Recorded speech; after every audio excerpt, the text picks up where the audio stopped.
Hello, and welcome to the channel. This is Sarah Elena, and I'm here to do another episode of property purchase in Costa Rica. So if you have fallen upon this video, you're probably interested in Costa Rica. Maybe you've been following for a while. So if you are, I appreciate you being here. Thanks for coming back for more videos. If this is your first video, I help people with moving to Costa Rica. That could have been how you ended up here. You're either thinking about moving, or maybe you're thinking about taking a scouting trip. But wherever you are in the journey, I have lots and lots of value for you through this channel that I hope that you'll love. And today we're going to be talking about property purchase. So maybe, depending on who you are, maybe this is something that really interests you.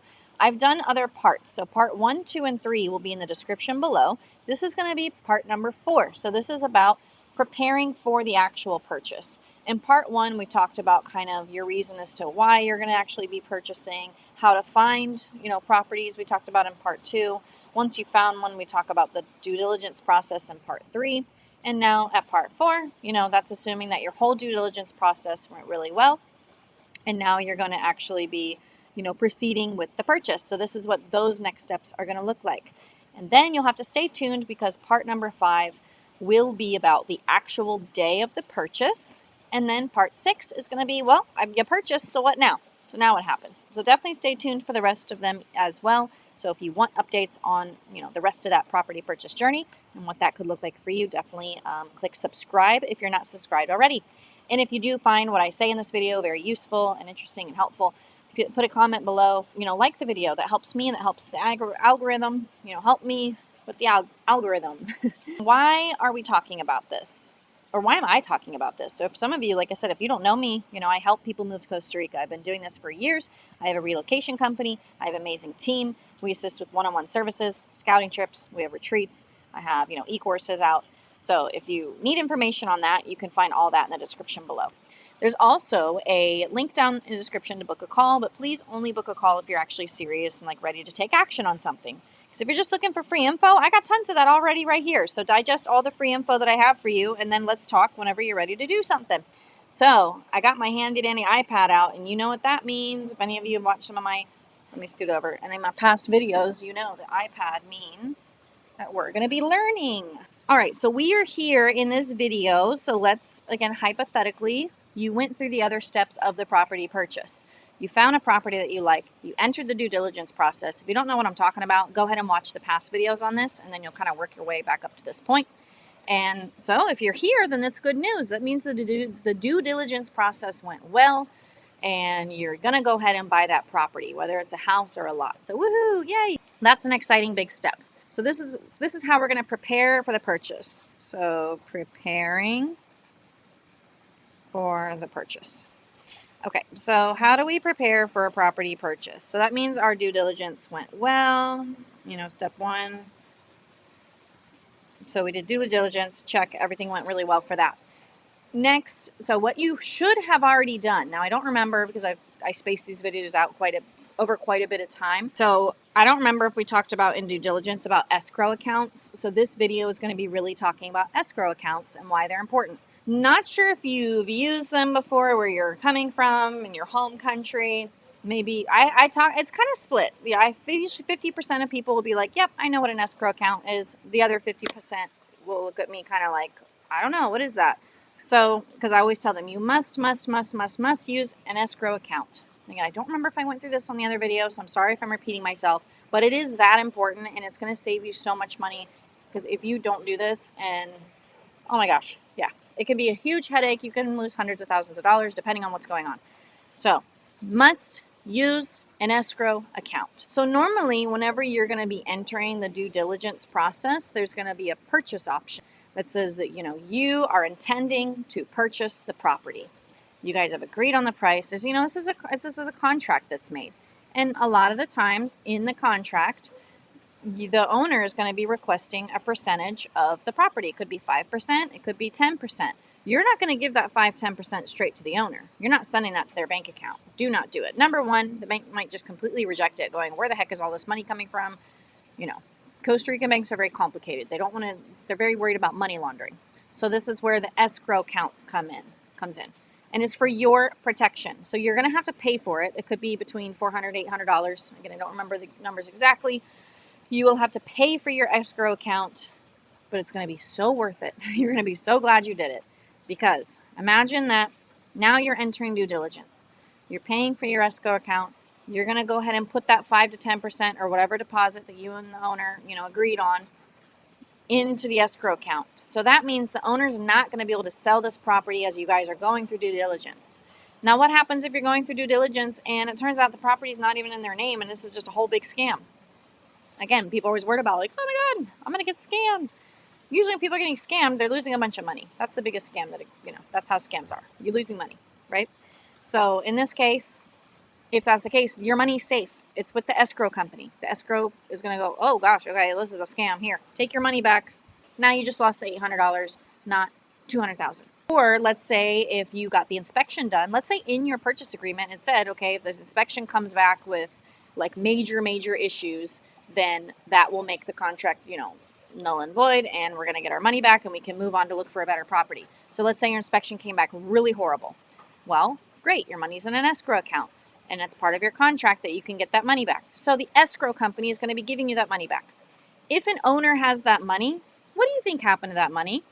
It could be gone for all you know. So you're not going to be getting that that's why it's so important not to transfer anything to an owner's account, because you just never know what's going to happen. So open escrow. Now let's say everything goes super well.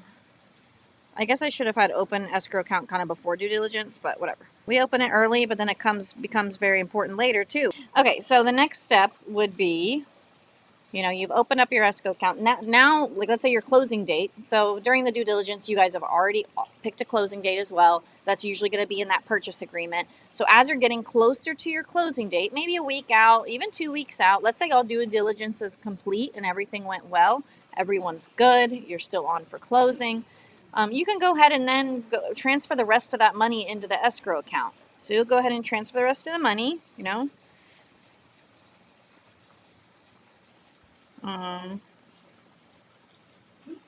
into escrow, and that'll be during the sale. And then you'll have your closing date. So then, closing date. You know what? This is kind of a shorter part. So let's just talk about closing in this video too. So this will be preparing for the purchase plus closing.